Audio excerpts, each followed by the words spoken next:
शेतकरी मित्रांनो नमस्कार.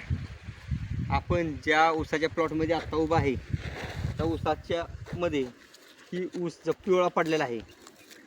काही ठिकाणी अजून उगवतोय, काही ठिकाणी उगवलं कांड्याची कोंब मरून गेलेलं आहे, ते उगवणारच नाही. तर ही स्थिती टाळण्यासाठी तुम्ही ह्या स्टेजला एक खताचा पहिला डोस जो आपण म्हणतो तो रासायनिकचा न देता सेंद्रियचा दिला तर त्याचा चांगला इफेक्ट होतो. कारण खताला ह्या वेळेला वाढणे आणि फुटव्याची गरज असते. त्यावेळेला तुम्ही जे रासायनिक खत टाकता तर ते मुळ्या लांब नसल्यामुळे ते मानवत नाही. ते रासायनिक खत पिकाला मिळवून देण्याचं काम ही जीवाणू करत असतात. तर ती जीवाणूंची संख्या वाढली गेली पाहिजे हे पहिलं महत्त्वाचं असतं. हे जे खत आपण टाकतोय तो वर्षभर पिकाच्या बुडक्यात राहणार आहे, त्यानंतर तुम्ही त्याच्या भर घालणार.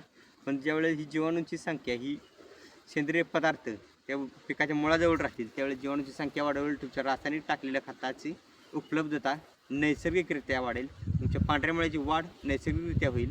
त्यासाठी तुम्हाला एक्स्ट्रा काही खर्च करण्याची गरज लागणार नाही.